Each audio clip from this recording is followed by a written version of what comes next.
دۆخی کوردستان و ئایندەی کورد لە گۆڕانکاریەکانی ناوچەکەدا ڕۆژئاوا و ڕۆژهەڵات لە بەردەم گۆڕانکاری گەورەدان.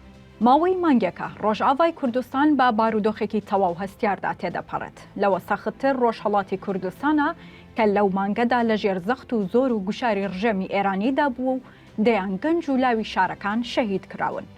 لە باشووری کوردستانیش ئامادەکاریە بۆ دیاریکردنی پێگەی کورد لە بەغداد.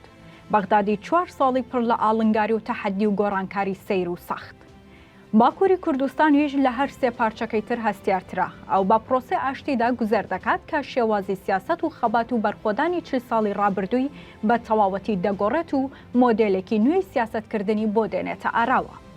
کورد لە گۆڕانکاریە نوێیەکانی ناوچەکەدا ئیدی یاریزانێکی سەرەکیە، نەک وەک سەدەیەک لەمەوبەر یاریزانێکی یەدەگی فەرامۆشکراو بێت. هەر بۆیە کوردان لە هەر 4 پارچە لە چاوەڕوانی گۆڕانکاری گەورەدان. ڕۆژئاوا کەوتۆتە بەردەم تاقیکردنەوەیکی سەخت یان ملدان بە داواکاری دەوڵەتی سووریای عەرەبی ئیسلامی یان بەرخۆدان و یاخیبوون و هەڵبژاردننی ڕێگا سەختەکە. ڕۆژهەڵاتیش خۆی ئامادە دەکات بۆ گۆڕانکاریە نوێیەکان و ئەگەرەکانی ڕوخان و نەمانی ڕژێمی مەلایی و هاتنە سەرتەختی دەسەڵاتێکی دیموکرات.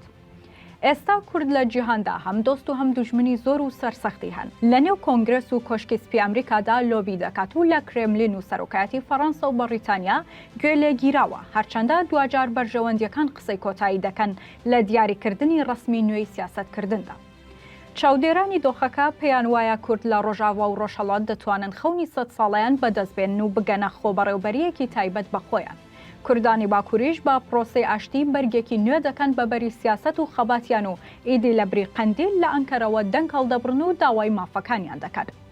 باشووری کوردستان کە ئێستا بۆتە خانەخوێی پارچەکانی تر لە چاوەڕێی گۆڕانکاریەکانی ناوچەکەدایە، بە تایبەت ئەگەرەکانی نەمان و ڕوخانی ڕژێمی پەت و سێدارە و لە ناوچوونی گروپە میلیشیایە شیعە هاو ئاوازەکان لە بەغداد.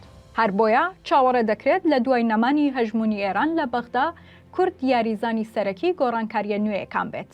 ساڵێکی پڕ گۆڕانکاری و تەحەدی و ئاڵنگاری دەبێت بۆ تەواوی کوردان لە هەر 4 پارچە و ئەگەر فرسەت و هەلە تایبەتەکان بقۆزینەوە پێدەچێت دوای 100 ساڵ ئیدی خۆری کوردان هەڵبێت و کوردیش وەک نەتەوەکانی تر بە مافە تایبەتەکانی خۆی شاد بێت.